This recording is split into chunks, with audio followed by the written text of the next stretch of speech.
Imagine you are holding a bucket under a magnificent waterfall. The water represents wealth, success, and possessions. You want to fill the bucket to the brim so you can finally feel secure. But there is a problem. The bucket has a hole in the bottom. No matter how much water flows in, the level never rises. You spend your whole life chasing the waterfall, exhausted and terrified that if the flow stops, you will be left with nothing. Most of us live our lives with this leaking bucket. We believe that just a little more money will finally buy us tranquility. But the hole in the bucket isn't in our bank accounts.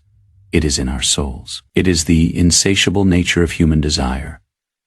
In a city called Opulenza, the streets were paved with gold and the buildings touched the clouds. The citizens were the richest in the world. They measured their worth by the weight of the golden scales they carried around their necks. If your scale tipped heavy with coins, you were a king.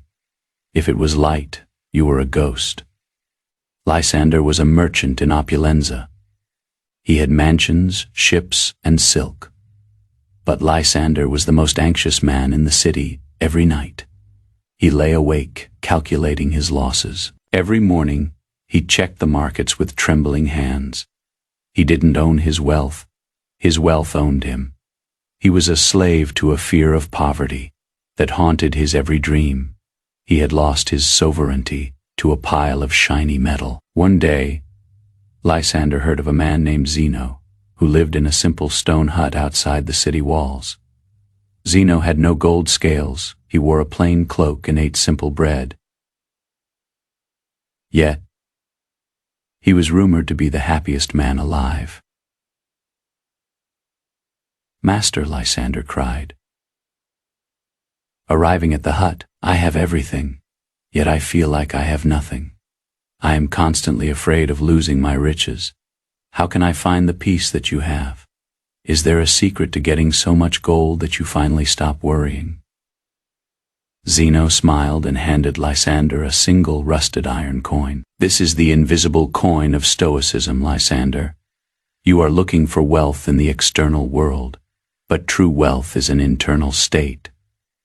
Zeno explained the Stoic concept of preferred indifference. He said, "Money, health, and reputation are preferred. It is better to have them than not, but they are indifferent to your happiness. A man can be a millionaire and be miserable. A man can be a beggar and be at peace. Why? Because happiness lives in your virtue, not in your vault. But if I lose my money, I will suffer," Lysander argued. "You suffer because you have attached your soul to things that can be taken away," Zeno replied. "Stoicism teaches us to use wealth if we have it, but to be ready to let it go the moment the wind changes. You must practice frugality even when you are rich, so that you realize poverty is not a monster." Zeno gave Lysander a challenge. "For the next 3 days, leave your mansion, wear your oldest clothes, eat only plain porridge, sleep on the hard floor, and while you do this, ask yourself, is this the condition I so greatly feared?" Lysander was terrified, but he did it. For 3 days, he lived like a pauper. At first, it was painful, but by the 3rd day, a strange epiphany occurred. He realized that his body was still strong, his mind was still clear, and his spirit was still intact. The fear that had controlled him for years began to evaporate. He realized that the worst-case scenario was not a tragedy, it was just a different way of living. "I have found the gold," Lysander whispered on the 3rd morning. "The gold isn't in the coins. It is in the realization that I don't need them to be whole." He returned to Opulenza, but he was a different man. He still ran his business, but his avarice was gone.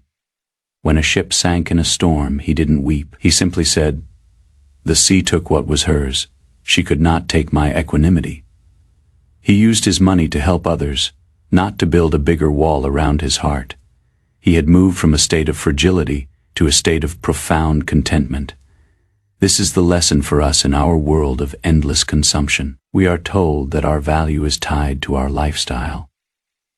We are pushed to chase the waterfall until we collapse. We have forgotten that wealth consists not in having great possessions, but in having few wants. Stoicism invites you to reclaim your control over your desires. Money is a tool, not a master. It is a guest in your house, not the owner. Tonite. Look at your bank account, but then look at your soul. Ask yourself, am I owning my things, or are my things owning me?